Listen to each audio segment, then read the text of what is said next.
رسول اللہ صلی اللہ علیہ وسلم نے فرمایا ہے کہ جب ایک انسان مر جاتا ہے تو اس کے تمام اعمال ختم ہو جاتے ہیں سوائے 3 عملوں کے جن کا ثواب اسے مرنے کے بعد بھی ملتا رہتا ہے۔ ان میں سے پہلی چیز کہ ایسا علم جس کا فائدہ دوسروں کو پہنچے، اس کے ساتھ اولاد صالح، وہ اولاد صالح آپ کے مرنے کے بعد وہ آپ کے لیے دعا کرتے رہیں۔ اسی طرح سے صدقہ جاریہ، تو کوشش کرنی چاہیے کہ ہم اپنے زندگی کے اندر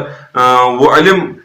علم حاصل کر لیں جس علم کا دوسروں کو فائدہ پہنچائے۔ اسی طرح سے ہمیں کوشش ہونی چاہیے کہ جو اللہ تبارک و تعالیٰ میں اولاد نصیب فرمائے ان اولاد کی ہم بہتر تربیت کریں، بہتر نشو و نما کریں، کوشش کریں ہم اپنی طرف سے ان کو صالح بنائیں۔ پھر اللہ تبارک و تعالیٰ کے ہاتھ میں کہ رب نے ان کے مقدر میں کیا لکھا ہو، لیکن ہمیں اپنی کوشش کے موافق اپنے اولاد کو صالح اور نیک بنانے کی کوشش کرنی چاہیے، اور ساتھ ساتھ ہمیں دنیا کے اندر صدقہ جاریہ کرنے چاہیے تاکہ مرنے کے بعد ان چیزوں کا ہمیں ثواب ملتا رہے۔ اللہ تبارک و تعالیٰ سننے سے زیادہ، کہنے سے زیادہ عمل کی توفیق عطا فرمائے۔